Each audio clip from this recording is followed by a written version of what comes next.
We've been recording. Start. Star. Hello and welcome to the No One Asked You podcast. For this particular series, I am joined by my wonderful co-host, ThatDarnKitteh. ThatDarnKitteh, and I are both going into this story completely new with almost no knowledge of the story or world. Each segment we intend to cover what happens in each new chapter and discuss our experience along the way. This is Mistborn Abridged, a blind read-through, and today we will be covering Chapter 35. Chapter 35! Whew. So, I don't make a habit of messaging Kitteh with so many notes. Mm-hmm. But I could not stop messaging Kitteh this week with so many notes. Yes, I'm going to scroll through them. I was mourning Kelsier this week, and I decided to go back and reread a bunch of earlier chapters as a result, which spawned in me a lot of theories, some connected to this chapter, others not so connected. We'll get to them. I liked this chapter a lot. It was quite nice. There was mourning. There was... What else was there, Kitteh?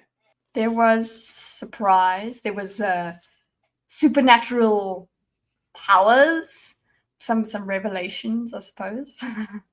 Yeah, and then just snapping into action. Actually, it was quite a quick reaction. Yes. Yeah, there was. I think it was. What did you think of the pacing of this? But gosh, we have to get to the revelation, I suppose.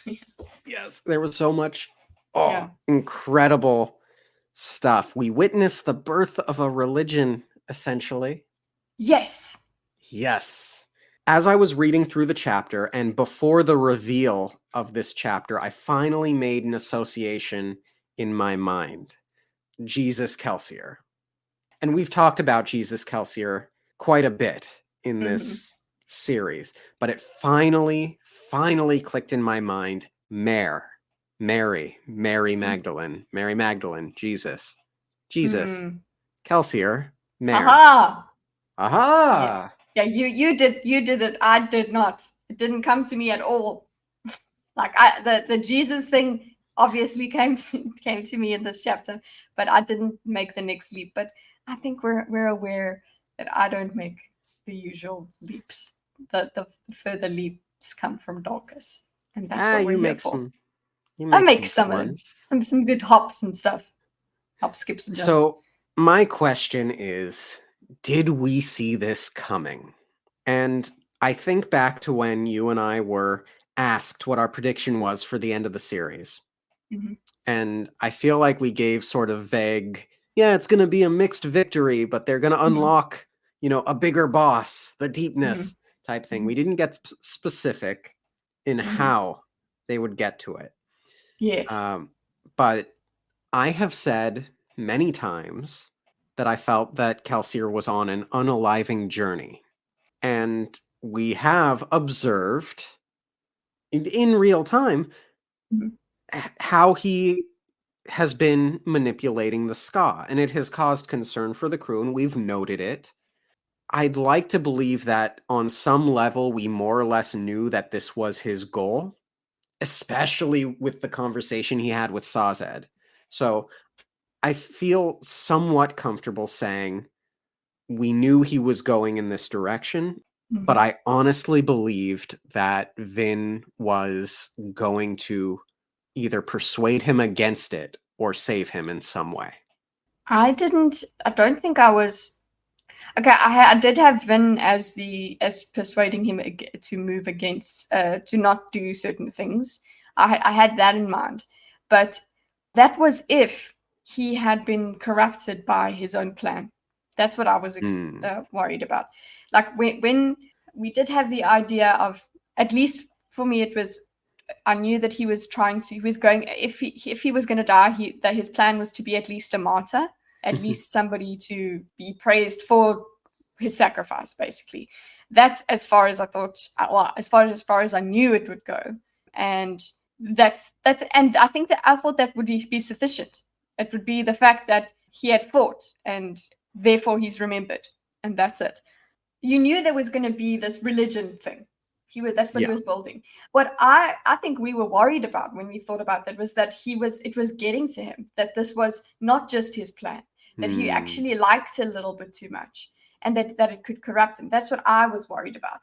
And that's what the crew was worried about as well, that it's getting to his head, and that he wouldn't have stayed focused on the prize, that's what I was worried about. Right, which leads me into like this next question that I have is what Kelsier did okay? Because I can't imagine the historical Jesus set out to start a religion. The idea of a person trying to get people to worship them seems to me to be of a dark motive. But we know that Kelsier's motive is not dark. And arguably, as Sazed beautifully puts this, I think it's Sazed that puts it in this chapter, it's arguably necessary. Yeah, it is arguably necessary. That's a thing. It is certainly very manipulative. It is not morally neutral. It is not. I can accept it, but especially in a world where one of the weapons that is being used by the baddie is religion, he's actually just using the same sort of manipulation. So it's okay because I think I'm okay with it because of I feel it's necessary. But that doesn't mean that now I'm just going to be like, yes, ends justify the means for everything. It's just this case, I'm just like, the situation is so desperate and so intricate and so oppressive that this might have been the only way. Right. Giving the fight religion with religion. Yeah. Right. And giving the Ska a new god to worship. But of course, I think it's fair to say Kelsier is not a god, unless now we take it to mean that in the Kelsier religion, the concept of Kelsier is godlike or deified and not necessarily the man. Just like in my earlier sentence, I said the historical Jesus rather than just Jesus, right? Yeah, and there's no continued control from this element that's created the religion. So it's not like he personally gets to direct the whims of this religion and the dictates the way the Lord ruler did. So it's kind of like he created this to give it to the people. That makes it a lot better than he created this to control the people throughout his entire immortal life. Right. So that does make him better. Kelsier better than Lord Ruler. Wow. Thank you for that revelation. Slight non sequitur to my next note. This was brought on from me having read through a bunch of the earlier chapters again. So Vin's mom heard voices. And I have said on this channel, I think several times now, that I've assumed that Reen's voice is just Brandon Sanderson being literary in referring to Vin's trauma. The voice is a manifestation of her trauma and her darker tendencies. But then I was reflecting, as I'm reading through some of Reen's voice's moments, I'm reflecting on how Kitteh said the audiobook narrator does Reen's voice as Reen's voice. So now I started to wonder, is she actually hearing Reen's voice and Sanderson is just being sneaky? I did not have that thought. Surprise, surprise. But it's certainly possible. The breadcrumbs are there. Is schizophrenia genetic? I think so. I should know this. Which I know other neurological things are generic.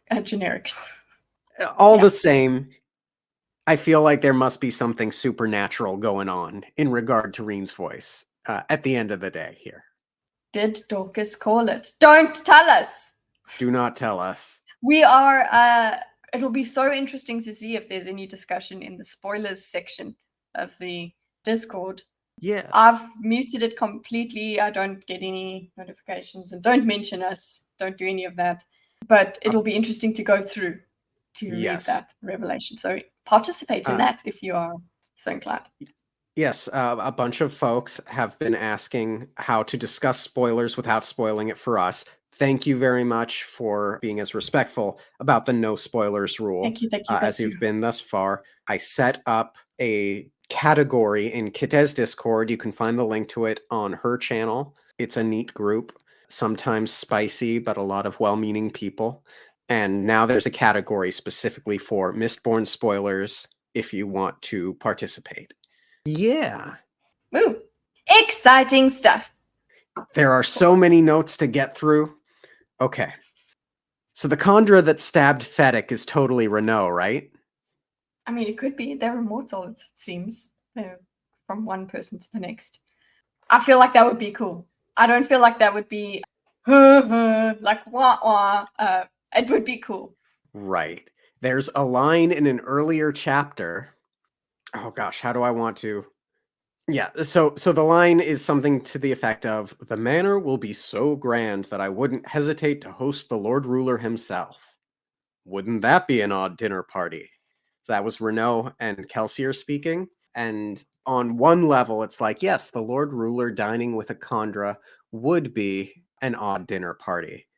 But also, wouldn't it be that much more odd if it were the Khandra that already has a relationship with the Lord Ruler? Be very cool.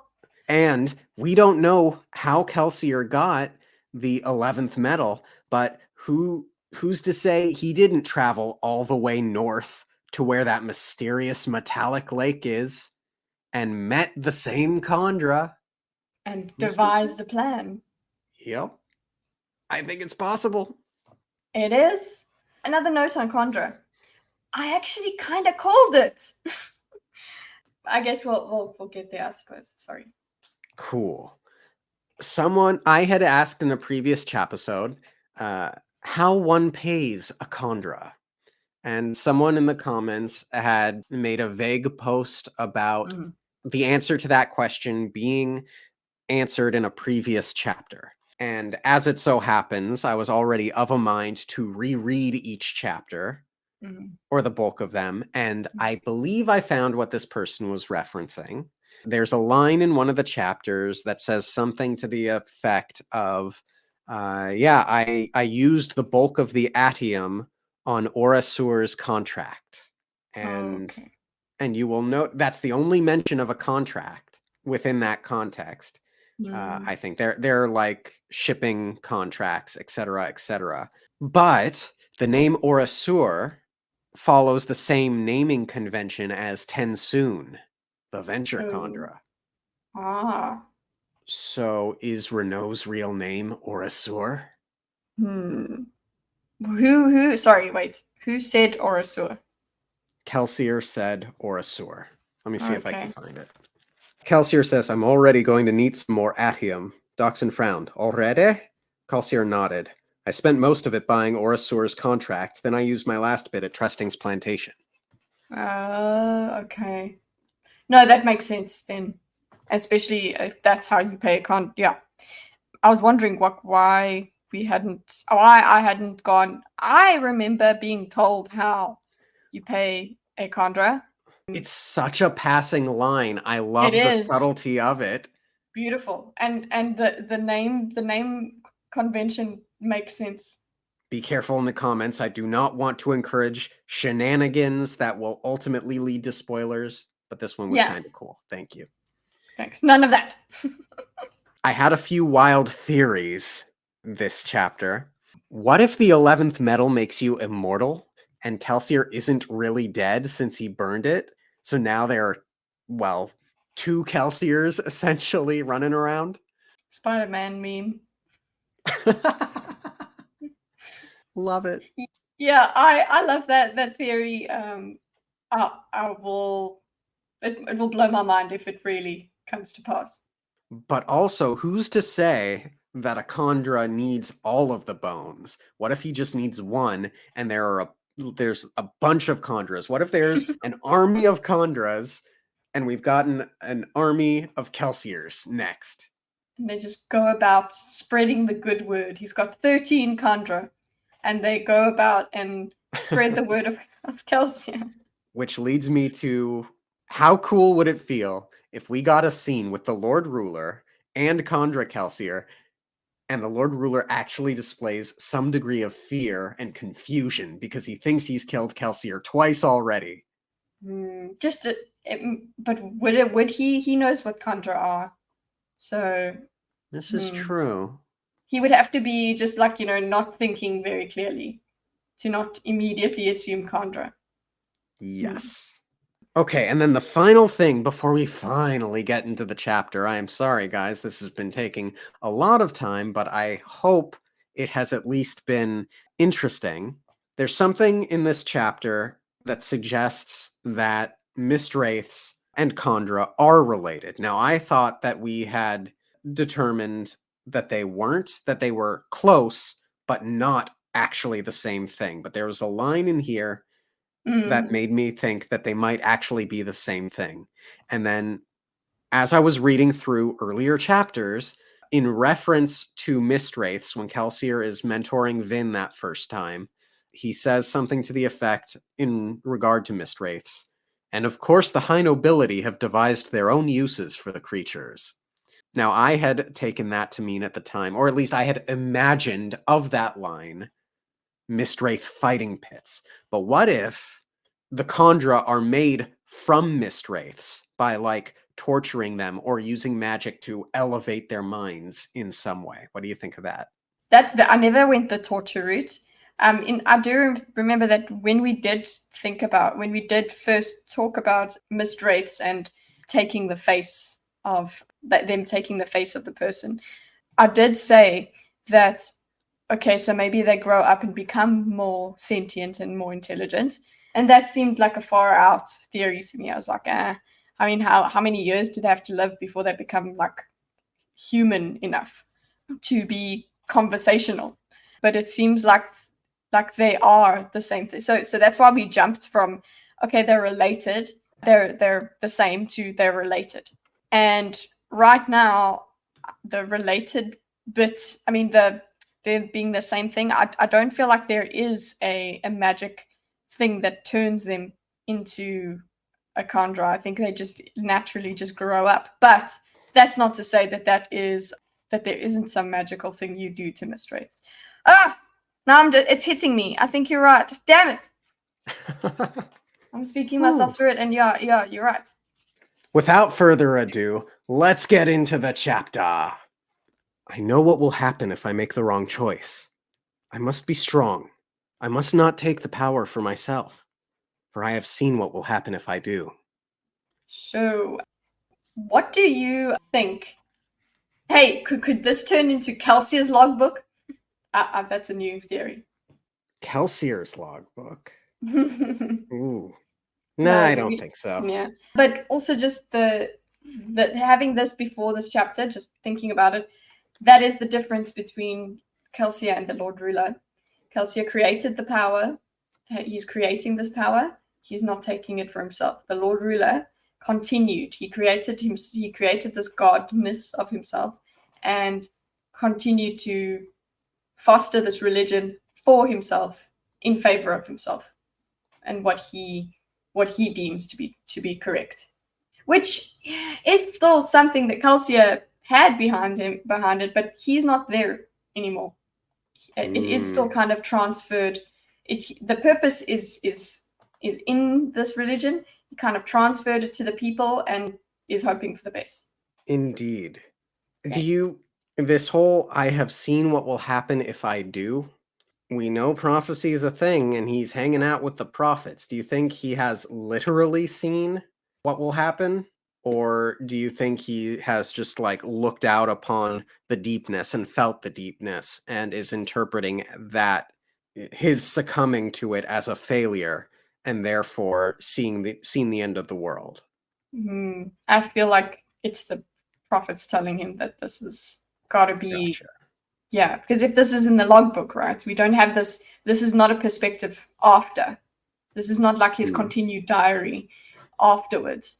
or something like that. Yeah, he's seen, maybe he's seen tyrants, or he's seen, what he means by seen is that he's thought about it. Maybe he's got visions. Who knows? Interesting. Knows anything. To work with me, Kelsier had said. I only ask that you promise one thing. To trust me. Vin hung in the mist, immobile. It flowed around her like a quiet stream, above, ahead, to the sides, and beneath, mist all around her. Trust me, Vin, he'd said. You trusted me enough to jump off the wall, and I caught you. You're going to have to trust me this time, too. I'll catch you. I'll catch you. Oh, that was hard for me to read. Yeah, this is why I couldn't go further. I couldn't go and re-experience the death chapter. I wanted to be in the mists, okay? I just wanted to be around there. But yeah, she's in such pain, and she regressed all the way to him doing this kind of on purpose, or betraying her and leaving her, instead of him being a sacrifice. She immediately, she just spiraled. Yeah. It was as if she were nowhere, among and of the mist. How she envied it. It didn't think, didn't worry, didn't hurt. I trusted you, Kelsier. I actually did, but you let me fall. You promised that your crews had no betrayals. What of this? What of your betrayal? She hung, her tin extinguished to let her better see the mists. They were slightly wet, cool upon her skin, like the tears of a dead man. Why does it matter anymore? Why does anything matter? What was it you said to me, Kelsier? That I never really understood? That I still needed to learn about friendship? What about you? You didn't even fight him. Of course, that last line was devastating. Oh, did we talk about it last week? Just those were his last words to her. Yeah. Oh, we did not talk about it. Yeah. Oh, right? Vin. Yeah. It was like the disappointment in his face and all of that. And there's this look, it's not like, oh, Vin, get out of here. I hate you, Vin. But it's just, it's having that disappointment. Remember, we did speak about just this. I'm not angry. I'm just disappointed. The pain of having that from your father figure or mother figure, whatever, like that does hurt. But that now, just in the context of that was his last words to her, the pain continues. And I'm happy with her. Happy. Okay. I like the way the Lord Ruler has shown her emotional reaction here, that she gets angry, that she's going through all of she's going through this phases of grief here, where she's just like, she's blaming him, and she's like, she's upset with him, she's being irrational, but these are things just coming to her, and she does hold those words significantly as well, that she had something to learn, and she's sensitive as well. She's sensitive, so any sort of rejection or criticism from Kelsier will ring loud in her ears. So it's gonna, He stood there again in her mind. The Lord Ruler struck him down with a disdainful blow. The survivor had died like any other man. Is this why you were so hesitant to promise that you wouldn't abandon me? She wished she could simply go, float away, become mist. She'd once wished for freedom, and then had assumed she'd found it. She had been wrong. This wasn't freedom, this was grief, this hole within her. It was the same as before, when Reen had abandoned her. What was the difference? At least Reen had been honest. He'd always promised that he would leave. Kelsier had led her along, telling her to trust and to love, but Reen had always been the truthful one. Yeah, this is dark, Vin. I hated that. I was like, no, what the hell? But I know that this is where where naturally she would go. This trauma would regress you all the way back. So she's having irrational thoughts. She's like, oh yeah, he betrayed me. He led me on and whatever. And she's just so angry. What did you feel about that? What happened to her saying, given between choosing to trust someone and choosing to not trust, you can understand why someone would choose to trust? Yes, all of that growth just has to go because just it's pain. That's what happens. Your It's darkest things fresh. reach. Yeah, it's fresh. The darkest things just reach up to pull you all the way down, and it makes sense. It's fresh. You obviously don't want her to think this way, but it is very fresh. It makes sense. And it's also human. She's going Hmm. through it right now. Yeah, I don't want to do this anymore. Can't you just take me? The mists gave no answer. They continued to spin playfully, uncaring, always changing, yet somehow always the same. Mistress? Called an uncertain voice from below. Mistress? Is that you up there?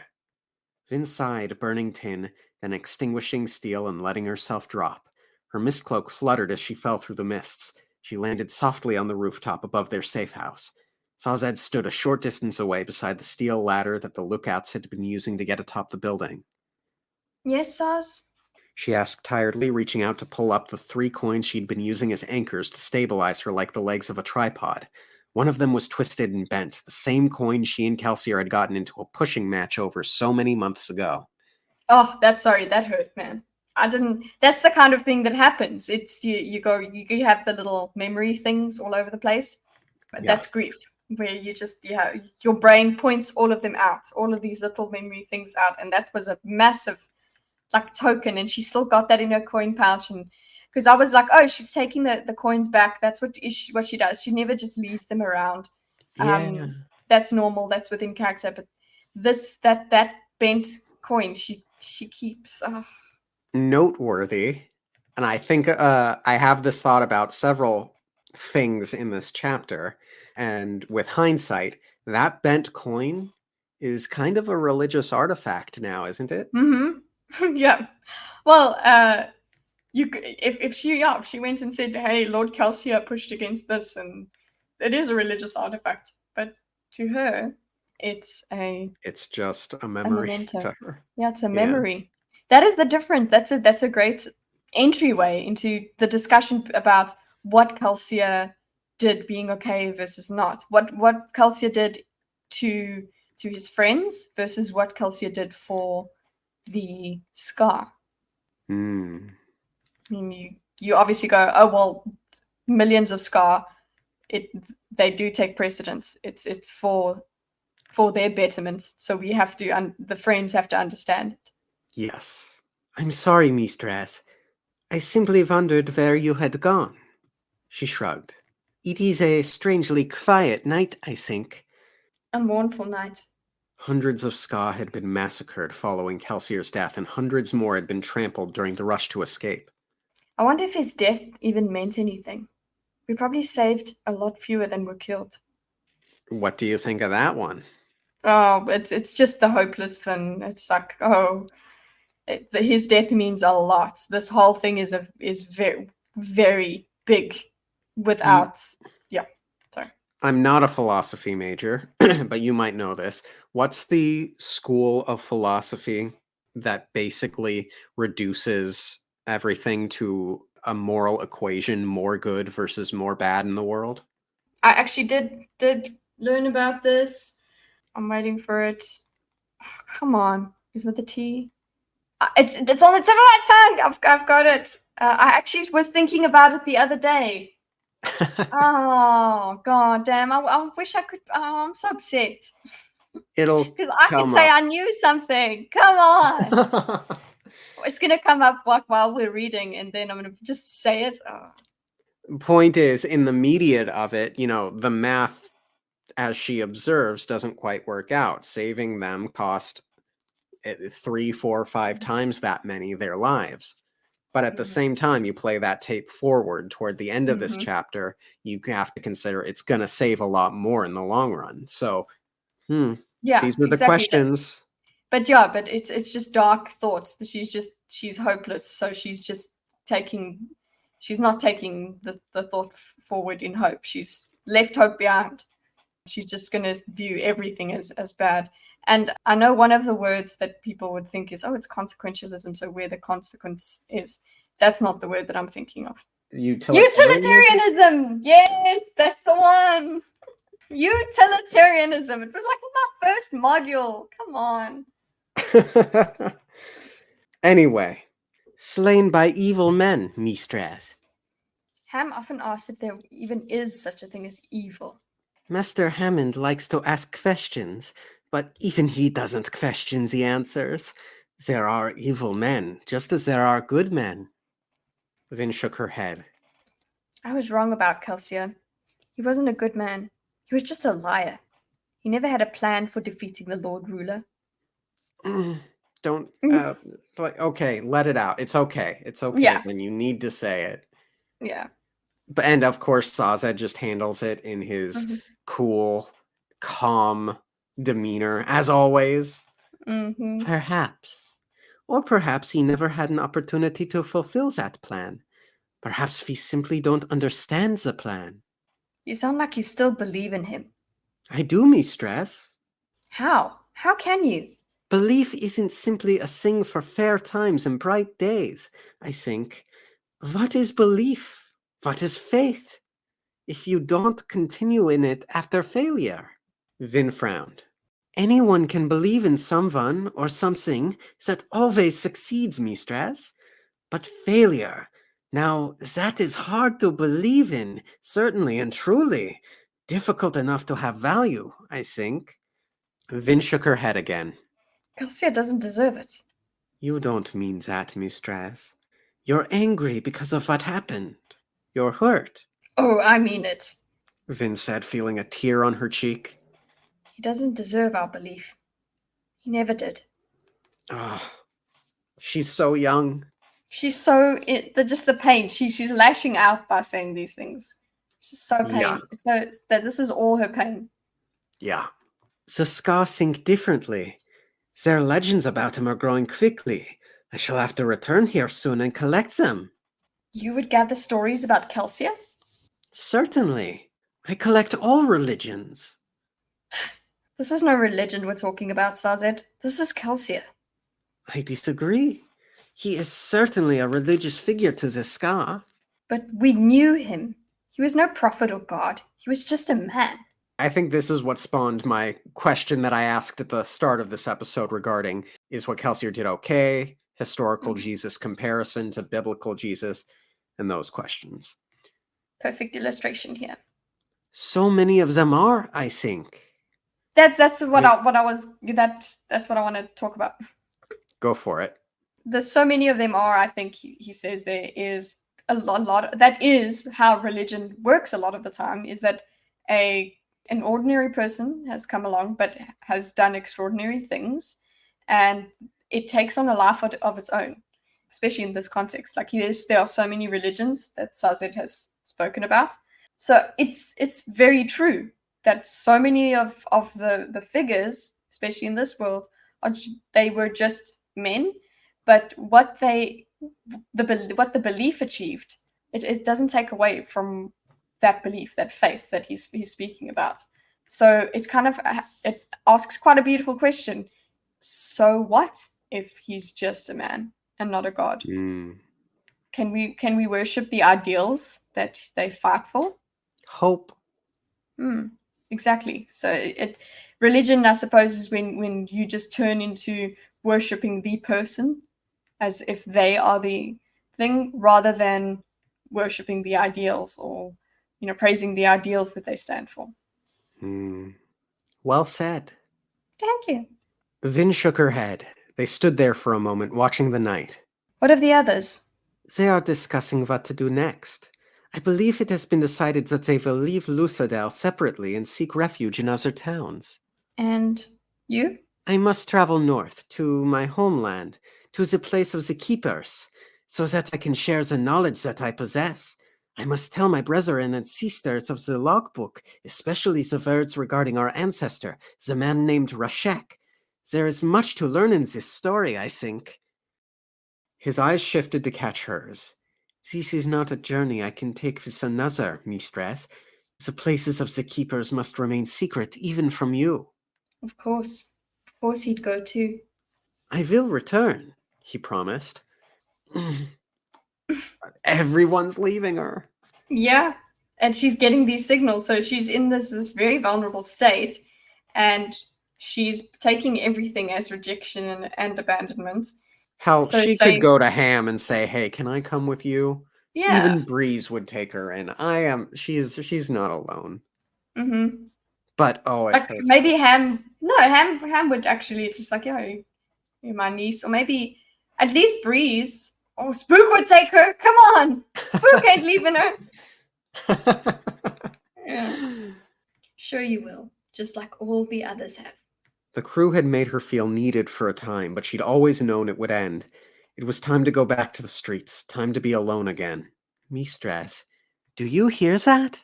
She shrugged, but there was something. Voices. Vin frowned, walking to the other side of the building. They grew louder, becoming easily distracted even without Tin. She peered over the side of the rooftop. A group of ska men, perhaps 10 in number, stood in the street below. A thieving crew? The group's numbers were swelling as more ska timidly left their dwellings. "Come," said a ska man who stood at the front of the group. "Fear not the mist. Didn't the survivor name himself Lord of the Mists?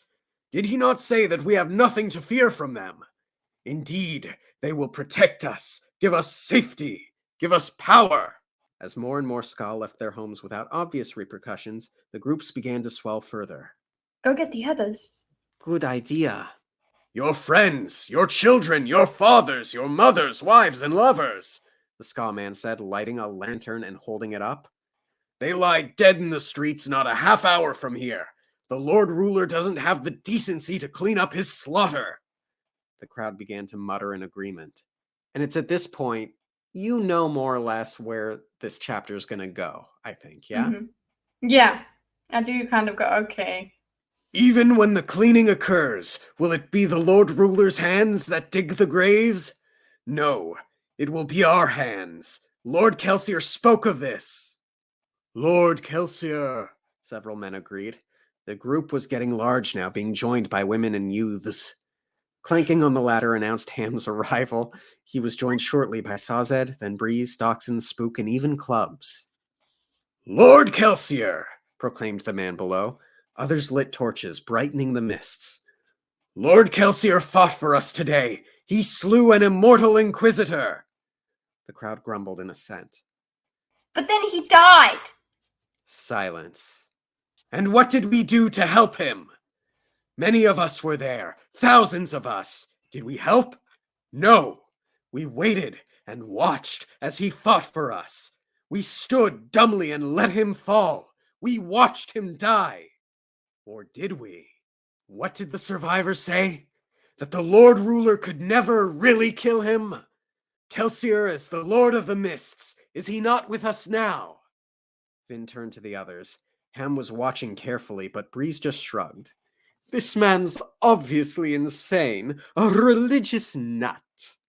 "I tell you, friends," shouted the man below. The crowd was still growing, more and more torches being lit. "I tell you the truth. Lord Kelsier appeared to me this very night." He did, Yeah. though, didn't he? And I did think, okay, so this is a religious nut that initially that it's like, okay, this is what he'll do. He's decided to push this message through. He's doing this religious thing. But then it was like, okay, but wait, that there is a possibility. The Condra stuff did come up eventually. "He said that he would always be with us. Will we let him down again?" "No," came the reply. Breeze shook his head. "I didn't think they had it in them. Too bad it's such a small—" "What's that?" Dox asked. Vin turned, frowning. There was a pocket of light in the distance, like torches lit in the mists. Another one appeared to the east near a ska slum. A third appeared, then a fourth. In a matter of moments, it seemed like the entire city was glowing. "You insane genius." "What?" Clubs asked. "We missed it. The Atium, the army, the nobility. That wasn't the job Kelsier was planning. This was his job. Our crew was never supposed to topple the final empire. We were too small. An entire city's population, however." "You're saying he did this on purpose?" "He always asked me the same question. He always asked what gave religion so much power. Each time I answered him the same. I told them that it was because their believers had something they felt passionate about, something or someone. But why not tell us? Because he knew. He knew something we would never agree to. He knew that he would have to die. Bree shook his head. I don't buy it. Why even bother with us then? He could have done this on his own. Why even bother? Docs, where's that warehouse Kelsier rented? The one where he held his informant meetings. Not far away, actually. 2 streets down. He said he wanted it to be near the boat lair. Show me! Vin said, scrambling over the side of the building. The gathered ska continued to yell, each cry louder than the ones before. The entire street blazed with light, flickering torches turning the mist into a brilliant haze.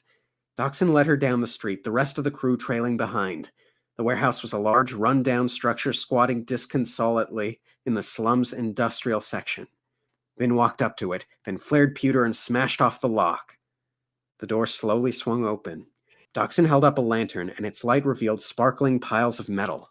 Weapons, swords, axes, staves, and helmets glittered in the light, an incredible silvery horde. The crew stared at the room in wonder. This is the reason. He needed the Renault front to buy weapons in such numbers. He knew his rebellion would need these if they were going to succeed in taking the city. Why gather an army then? Was it just a front too? I guess. Wrong. Ooh, okay. Thoughts before we get into this next part? Okay, what were you thinking Vin was thinking? I'm not entirely sure. I don't. Do you, I think she had hope for something. I don't know. I don't think she thought Kelsier is going to be there. I don't know. No, I don't think she hoped that Kelsier would be there. Mm-hmm. I think she probably more or less presumed that it would be weaponry. Yeah. And I think she presumed that, and she also presumed that means we have another part in this plan. That means he bothered with us for a reason. So what is that reason? So she's looking for the warehouse or whatever, and she did. I think the reason she went for the warehouse is because she thought it was weapons. Yeah. Wrong, a voice said, echoing through the cavernous warehouse. There was so much more to it than that. The crew jumped, and Vin flared her metals until she recognized the voice. Renault? Show yourself, creature! A figure moved in the far back of the warehouse, staying to shadow. It's worth noting, at this point, I was pretty damn confident what the Khandra did. Yes. But it was interesting to me that she recognized the voice as Renault's and not Kelsier's. Because also, as I'm reading through this, I'm thinking, okay, this voice that I have to do, this voice. And I would have imagined that I would have to do a Kelsier voice. But no, she recognized it by Renault. Yeah. So he can sound... I don't know if he... We don't know what the real Renault sounded like. Yeah. And we also don't know what he sounded like when he appeared to the Scar. But we'll get there. Or if he did. I don't think that the Khandra is going around speaking to the Ska. I think he's going around and then doing the Mistwraithy thing that he does in this chapter. And I think he's doing like a more mysterious, I'm looking over you kind of a vibe. Because he can't, so you're saying he can't make Kelsier's voice. He can't. I don't know if he can or can't do that, but I do think it would be more effective to just do the mysterious thing than it would be to actually go and speak to them. Yeah. More mystical. Literally mystical. However, when it spoke, its voice was unmistakable. He needed the army to provide a corps of trained men for the rebellion. That part of his plan was hampered by events. That was only one bit of why he needed you, however. The noble houses needed to fall to leave a void in the political structure. The garrison needed to leave the town so that the Ska wouldn't be slaughtered. He planned all this from the start, Ham said with wonder. Kelsier knew that the Ska wouldn't rise up. They'd been beaten down for so long, trained to think that the Lord Ruler owned both their bodies and their souls. He understood that they would never rebel, not unless he gave them a new god. Yes, Renault said, stepping forward. The light bathed his face, and Vin gasped in surprise. Kelsier! Ham grabbed her shoulder. Careful, child. It's not him. The creature looked at her. It wore Kelsier's face, but the eyes, they were different. The face didn't bear Kelsier's characteristic smile. It seemed hollow, dead. I apologize. This was to be my part in the plan, and is the reason Kelsier originally contracted with me. I was to take his bones once he was dead, then appear to his followers to give them faith and strength. What are you? Vin asked in horror. Renaud Kelsier looked at her, and then his face shimmered, becoming transparent. She could see his bones through the gelatinous skin. It reminded her of... A mist wraith. A chondra, the creature said, its skin losing its transparency. A mist wraith that has grown up, you might say. So that was that line that had me wondering about the previous lines regarding the high nobility and their uses for the creatures, because I'm pretty sure it said somewhere that mist wraiths and chondra were slightly different. Mm-hmm. And, well, anyway, doesn't matter. No. What you're saying is that there is something that is done to mist wraiths to turn them into chondra. Whereas how I understood it was that mist wraiths just naturally, after so long, they encounter something because they just shamble along. Maybe if they're exposed, I would say, I wouldn't say the torture thing. Maybe that's what's keeping me off that. Some sort of magical thing, or giving them some sort of substance, some sort of metal, that might turn them into a chondra. But the way he just says, because the way he says grown up with a pause does mean something more than... Yeah, grown up, you might say. So it's not really... Yeah, it's not something as simple as time. But I think, I don't know, I think the thing that put me off was when you said like torture and whatever. I think probably some sort of elemency.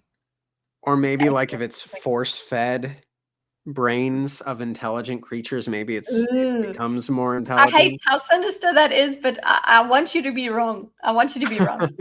I really do, but it seems likely. Vin turned away in revulsion, remembering the creatures she had seen in the mist. Scavengers, Kelsier had said. Creatures that digested the bodies of the dead, stealing their skeletons and images. The legends are even more true than I thought. You were part of this plan too, the chondra said. All of you. You ask why he needed a crew? He needed men of virtue who could learn to worry more for the people than for coin. He put you before armies and crowds, letting you practice leadership. He was using you, but he was also training you. The creature looked to Dachshund, Breeze, then Ham. Bureaucrat, politician, general. For a new nation to be born, it will need men of your individual talents. The chondra nodded to a large sheet of paper affixed to a table a short distance away. That is for you to follow. I have other business to be about. It turned as if to leave, then paused beside Vin, focusing on her with its disturbingly Kelsier-like face. Yet the creature didn't act like Renaud or Kelsier. It seemed passionless. The chondra held up a small pouch. He asked me to give you this. It dropped the pouch into her hand, then continued on, the crew giving it a wide berth as it left the warehouse. Breeze started toward the table first, but Ham and Dachshund beat him to it. Vin looked down at the bag. She was afraid to see what it contained. She hurried forward, joining the crew. The sheet was a map of the city, apparently copied from the one Marsh had sent. Written at the top were some words. My friends, you have a lot of work to do, and you must do it quickly. You must organize and distribute the weapons in this warehouse. Then you must do the same in 2 others like it located in the other slums. There are horses in a side room for ease of travel. Once you distribute the weapons, you must secure the city gates and subdue the remaining members of the garrison. Breeze, your team will do this. March on the garrison first so that you can take the gates in peace. There are 4 great houses that retain a strong military presence in the city. I have marked them on the map. Ham, your team will deal with these. We don't want an armed force other than our own inside the city. Dachshund, remain behind while the initial strikes happen. More and more Ska will come to the warehouses once word gets out. Breeze and Ham's armies will include the troops we have trained, as well as augmentations. I hope, from the Ska gathering in the streets. You will need to make certain that the Ska populace get their weapons so that clubs can lead the assault on the palace. The soothing stations should already be gone. Renaud delivered the proper order to our assassin teams before he came to get you to bring you here. If you have time, send some of Ham's thugs to check out those stations. Breeze, Your own soothers will be needed among the Ska to encourage them to bravery. I think that's everything. It was a fun job, wasn't it? When you remember me, please remember that. Remember to smile. Now move quickly. May you rule in wisdom." Ooh. Yes, sis. Thanks, bye. Renault has obviously been busy. He's had the day Mhm. because the death happened in the morning. So he's had the day to make some preparations, but clearly Vin had clicked in her mind, and they got to the warehouse before Renault had been able to get them, Mhm. which is fine and great and neat.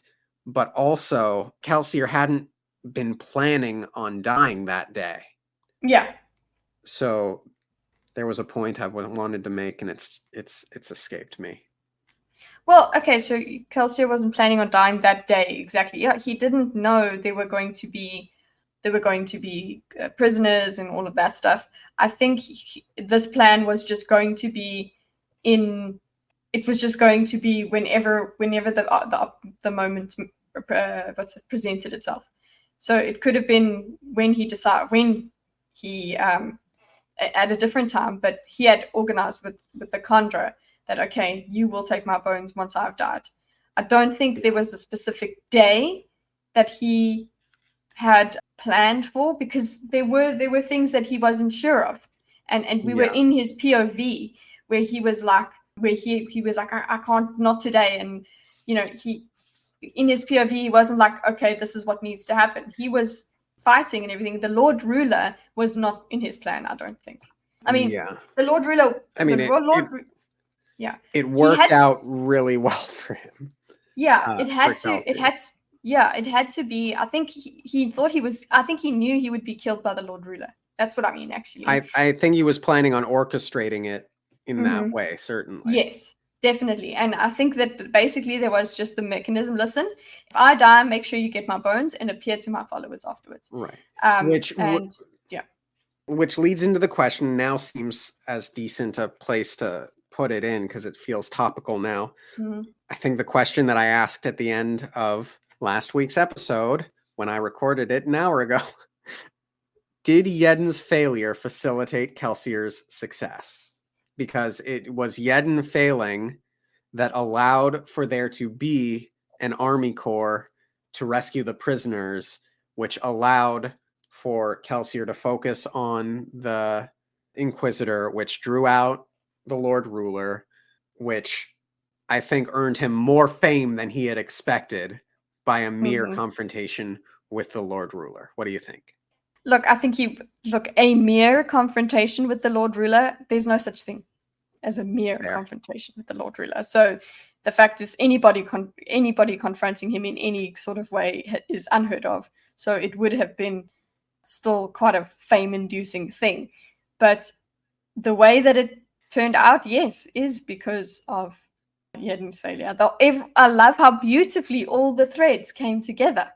All the cause and effect just put everything in its place the way it did, to make it as much of a spectacle as it was, and make it so much more powerful, because people did escape and because there was actually fighting. It seems like Kelsier's plan was for them to be inspired after his death, but they were inspired in the moment of his death. There were people fighting in the moment of his death, which is great. That was beyond what he was planning. It's like his foundation, his religion work actually had taken deeper roots than it expected. He was hoping that just the spectacle of his returning body gave them a new god, but him alive, he was believed in. Yes. So it's brilliant. And I don't know, when you say facilitate, it's kind of like, oh, that was the plan, but no, I'm taking it as the pure technical definition that it made this possible. It facilitated it. It's not that it's like, thank God that happened, in that way. Yeah. That's what I mean. Cool. Okay. The map had the city divided with the various divisions labeled with various crew members' names. Vin noticed that she, along with Sazed, were left out. I'll go back to that group we left by our house, Club said in a grumbling voice. Bring them here to get weapons. He began to hobble away. Clubs? No offense, but why did he include you as an army leader? What do you know of warfare? Clubs snorted, then lifted up his trouser leg, showing the long twisting scar that ran up the side of his calf and thigh, obviously the source of his limp. Where do you think I got this? He said, then began to move away. I think that's supposed to be a badass moment, yeah? Yeah, badass grandpa. Ham turned back with wonder. I don't believe this is happening. Breeze shook his head. And I assumed that I knew something about manipulating people. This is amazing. The economy is on the verge of collapsing, and the nobility that survive will soon be at open warfare on the countryside. Kel showed us how to kill inquisitors. We'll just need to pull down the others and behead them. As for the Lord Ruler... Eyes turned on Vin. She looked down at the pouch in her hand and pulled it open. A smaller sack, obviously filled with atium beads, fell into her hand. It was followed by a small bar of metal wrapped in a sheet of paper. The 11th metal. Vin unwrapped the paper. Vin, it read, your original duty tonight was going to be to assassinate the high noblemen remaining in the city. But, well, you convinced me that maybe they should live. And then that was when I had the thought that I wanted to ask about whether or not Kelsier saving Elend was some sort of redemption. Yeah, but you see that the redemption had already happened. Now we see that it had happened. It had already happened within his heart, but in the moment, he even stuck to that. So, I mean, in the moment, it just didn't make, like, it would have made sense. Like, listen, he's fighting, he's trying to die in the best way possible, at least. Okay, and he wanted to die to the Lord Ruler, probably. That's what I was thinking. So if he had died to the Inquisitor, yeah, it would have still made some headlines, but the Lord Ruler killing him was actually probably quite important. So he was about his own business, but he still took the time to make sure that Elend was taken care of. So it's just an even further redemption. It's not because of the circumstances. It's he put a lot of effort and went to considerable danger to keep him alive. Not just, oh, well, we won't kill them. Well said. I could never figure out how this blasted metal was supposed to work. It's safe to burn. It won't kill you, but it doesn't appear to do anything useful. Okay? So we know he tried it then. Yeah? And what does he mean, anything useful? Tell us what it does. Well, I don't think he knows. I think the idea was that he burnt it and nothing happened. And that's why I came up with my theory that the 11th metal makes you immortal. Yeah, because obviously he's not going to burn it and then himself to test that. But now what happens? I mean, okay, so if we're going to look, we did mention it, but let's play with the theory, okay? So now his bones are there, okay, and they are taken by the Conjurer. If it makes you immortal, what, you get a new body? Like, how's that going to work?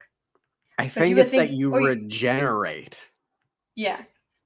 So okay, so what? Like he could give a hand to, like the Conjurer doesn't need his whole body. So it's like the Conjurer takes his head. What if he cut off? Yeah. A toe and handed it to the Conjurer? Because who's to say that the Conjurer would have even been able to get to Kelsier's body to do the thing? So, you know what? It has more legs. Lol, mistress, get it? It has more legs than I thought initially, because we don't know. So we don't know how many bones, whatever. I'm thinking that you would need the face. So, for the magic. But the thing is, his face just becomes transparent, and I don't know. He takes some essence from the body. He doesn't even need the whole body, and he takes it on, and. Yeah, but then I get to the point that, okay, look at us coping because we just want Kelsier back. Exactly, and that's the cope. But then it does make you wonder, if the 11th metal is what makes you immortal, or at least it makes you live longer. That would explain the Inquisitors having an extended lifespan, and it would explain the Lord Ruler having to do something every 3 days or something to that effect. Maybe there is the 11th metal in that room. Yeah, Like or a some supply way of of it. making it. Yeah. Yeah. I love it. I love this theory. And because we just want Kelsey back, and we also want an do. immortal Vin. That'll be great. Thanks. And I want 2 Kelsiers, Kandra and Real. And yeah, and actually he's laid the groundwork for if another Kelsier appeared, we would definitely be able to tell if it was the real Kelsier, because there is such a difference in the way, like there was something that I thought, okay, the Kandra is a bit awkward maybe when it's just taken on the bones or something like that. Well, maybe he wasn't trying to imitate Kelsier at that point. I don't think he needed to fake it with the group. No, he doesn't need to at all.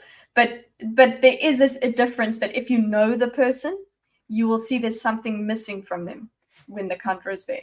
So like his eyes, they just didn't have it.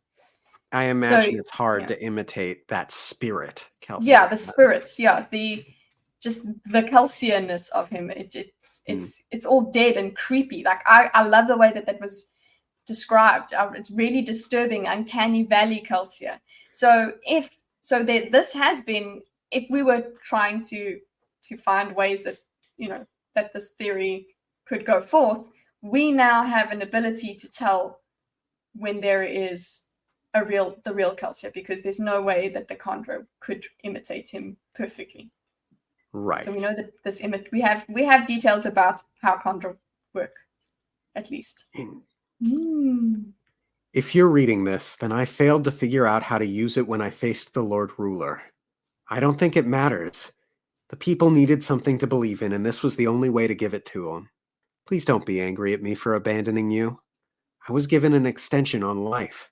I should have died in Mare's place years ago. I was ready for this. The others will need you. You're their Mistborn now. You'll have to protect them in the months to come. Oh, God.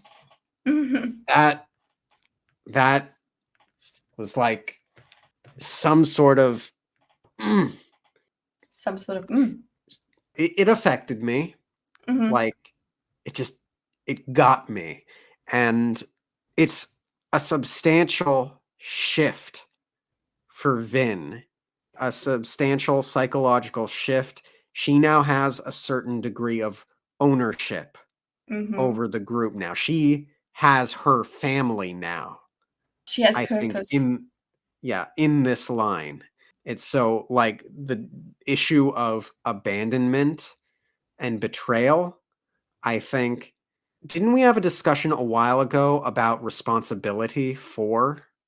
responsibility for a group, and Vin's perspective on that matter? What was Vin's perspective on that matter?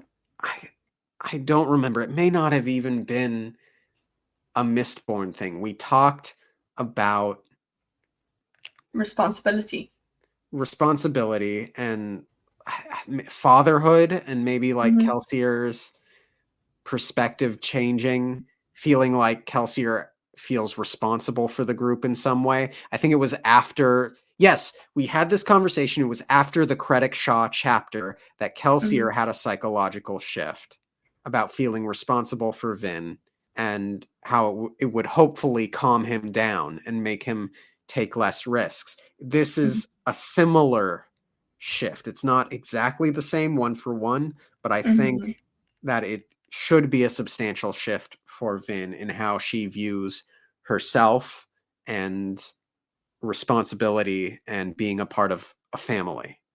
She has something to protect now. Yes, yeah, exactly. And just thinking about how she was in the beginning of the chapter, she was in the mist, just alone. She was just floating up there. She actually, even though she needed the coins as anchors, she's actually got now this purpose as an anchor in the world. Ooh, like I love that. She wanted to just float there and just be taken by the mist, but now she's got to push and pull on her anchors to move around in the world, not just float there. So it's beautiful that she felt like she was just disconnected and lost, and now she has this like golden thread to Calcia in this letter where it's like he said, "Hey, you're their Mistborn now. I'm sorry for abandoning you." He even says that he abandoned her. He's like, "I'm sorry." Didn't say, "Oh, it's I didn't mean it," and whatever. It's like, no, this was for the best. So it kind of gives her this closure, and the situation does lend itself to her just immediately following through in the way that he wants her to, because she is with high emotion, but then she gets this like godsend from him basically, and the pain is kind of not, will still be there, but she now has purpose to push all of her emotions into. It's beautiful. So I guess that's what was in your feeling. Yeah. Yes. Mhm. The others will need you. You're their Mistborn now. You'll have to protect them in the months to come. The nobility will send assassins against our fledgling kingdom's rulers. Farewell. I'll tell Mare about you. She always wanted a daughter. I could cry. Yeah, I could cry. Like I'm actually surprised because I thought I was over my tears, but just that, because you're just like, Radio, he is dead. But also he's back with Mare now, and he's basically called her daughter at the end of this letter. He's basically called her that. Like, I'm going to tell Mare about you, and I'm going to say she was like a daughter to me, and all of that. Like, he basically is saying, "You're a daughter to me, Vin," and that is the difference between clunky and subtle.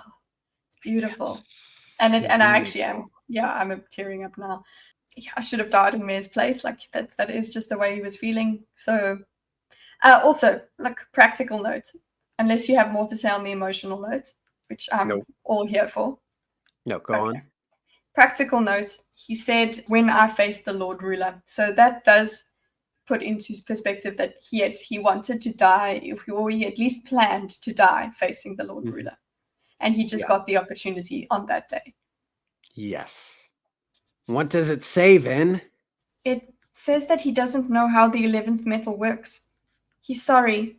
He wasn't certain how to defeat the Lord Ruler. We've got an entire city full of people to fight them. I seriously doubt he can kill us all. If we can't destroy him, we'll tie him up and toss him in a dungeon. The others nodded. All right. Breeze and Ham, you need to get to those other warehouses and begin giving out weapons. Spook, go fetch the apprentices. We'll need them to run messages. Let's go. Everyone scattered. Soon the ska they had seen earlier burst into the warehouse, holding their torches high, looking in awe at the wealth of weaponry. Dachshund worked efficiently, ordering some of the newcomers to be distributors, sending others to go gather their friends and family. Men began to gear up, gathering weapons. Everyone was busy except for Vin. She looked up at Sazed, who smiled at her. Sometimes we simply have to wait long enough, mistress. Then we find out why exactly it was that we kept believing. There is a saying that Master Kelsier was fond of. There's always another secret. But Saz, everyone has something to do except me. I was originally supposed to go assassinate noblemen, but Kel doesn't want me to do that anymore. They have to be neutralized, but not necessarily murdered. Perhaps your place was simply to show Kelsier that fact. No, I have to do more, Saz. She gripped the empty pouch, frustrated. Something crinkled inside it. She looked down, opening. Okay, hold on. Yeah. What did you think was this? I expected this. I expected this too. Mm-hmm. And I was okay with that. I liked that. Yes. I was happy for it. I agree. It's the next artifact. The next religious historical artifact that should be in a museum. Yeah. It's Vin's though. Yeah. It's hers. Let her keep it. It's for her. She looked down, opening the pouch and noticing a piece of paper that she hadn't seen before. She pulled it out and unfolded it delicately. It was the drawing that Kelsier had shown her, the picture of a flower. Mare had always kept it with her, dreaming of a future where the sun wasn't red, where plants were green. Vin looked up. Bureaucrat, politician, soldier. There's something else that every kingdom needs. A good assassin. Cool line. Yeah. She turned, pulling out a vial of metal and drinking its contents, using the liquid to wash down a couple beads of atium. She walked over to the pile of weapons, picking up a small bundle of arrows. They had stone heads. She began breaking the heads off, leaving about a half-inch of wood attached to them, discarding the fletched shafts. Now, who else is she going to assassinate but either the Inquisitors or the Lord Ruler? It didn't occur to me yet what she's actually going to go do. Mm-hmm. But I was thinking it was going to be one of those other two things that she was going to attempt. What did you think? Yeah, Inquisitors or Lord Ruler. I didn't think, there's no point in her doing stuff to noblemen at this point. Okay, I know obviously there is a point. They do need to be neutralized, blah, blah. But she needs to take out, her taking out, I don't know how Inquisitors would, I actually think she would be going over after the Lord Ruler, but the way that they are killed, that doesn't make sense. The way that they're killed, she's going to use some arrows. I don't know. She had some sort of plan. The only thing I could think of was one of those two. But the plan isn't that, so shows what I know. Didn't call it. Mistress? Sazed asked with concern. Vin walked past him, searching through the armament. She found what she wanted in a shirt-like piece of armor, constructed from large rings of interlocking metal. She pried a handful of these free with a dagger and pewter-enhanced fingers. Mistress, what are you doing? Vin walked over to a trunk beside the table, within which she had seen a large collection of powdered metals. She'd filled her pouch with several handfuls of pewter dust. I'm worried about the Lord Ruler, she said, taking a file from the box and scraping off a few flakes of the 11th metal. Noteworthy. Mm-hmm. She eyed the unfamiliar silvery metal, then swallowed the flakes with a gulp from her flask. She put a couple more flakes in one of her backup metal vials. Surely the rebellion can deal with him. He is not so strong without all his servants, I think. You're wrong. Vin said, rising and walking toward the door. He's strong, Saz. Cassia couldn't feel him, not like I can. He didn't know. Where are you going? Sazed asked behind her. Vin turned in the doorway, mist curling around her. Inside the palace complex, there is a chamber protected by soldiers and inquisitors. Calcia tried to get into it twice. She turned back toward the dark mists. Tonight, I'm going to find out what's inside of it. Da, da, da. Bum, bum, bum. Epic moment. So epic. I really, really hope we find out in the next chapter. Please, we need to do that, please.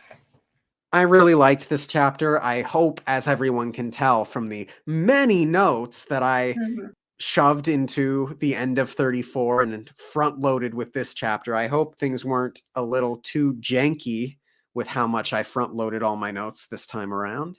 No, I don't think so. It's all enjoyable. It's all good to listen to. Cool, cool, cool. Anything else to say on the chapter, Kitteh? Epic, epic, epic.